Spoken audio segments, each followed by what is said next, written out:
નમસ્તે મિત્રો, તમારું સ્વાગત છે અનિલ્સ કિચનમાં।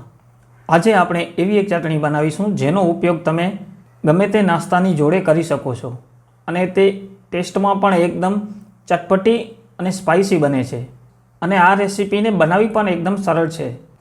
તો ચાલો બનાવીએ આજની આપણી ગ્રીન ચટણી। સૌથી પહેલાં આપણે 3 ચમચી જેટલા લીલા ધાણા લઈ લેશું। હવે આમાં આપણે 2 કાપેલા મરચાં નાખી દઈશું। એક નાનો અદરકનો ટુકડો નાખી દઈશું અને 1/4 ટેબલસ્પૂન જેટલું મીઠું નાખી દઈશું।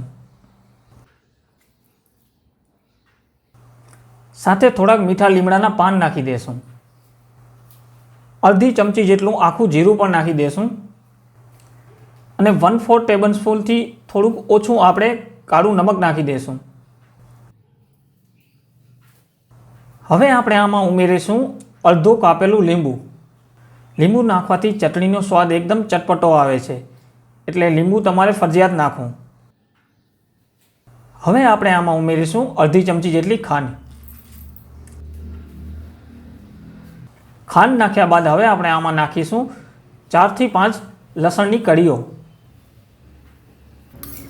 સાથે જ ઉમેરીશું 2 ચમચી જેટલું દહીં અને સાથે ઉમેરીશું 2 ચમચી જેટલું પાણી। પાણી નાખવાથી મિત્રો આપણી ચટણી બરાબર મિક્સ થઈ જાય છે। લીલા ધાણા પર ઉપરથી હજી ઉમેરી દેશું અને હવે ઉપરથી ઉમેરીશું થોડાક લીલા ધાણા। હવે આપણે આને મિક્સરમાં થોડીવાર ગ્રાઇન્ડ કરી લેશું। મિત્રો આપણી ચટણી બનીને રેડી થઈ ચૂકી છે। મિત્રો તમે જોઈ શકો છો કેટલી સરસ ચટણી બની છે।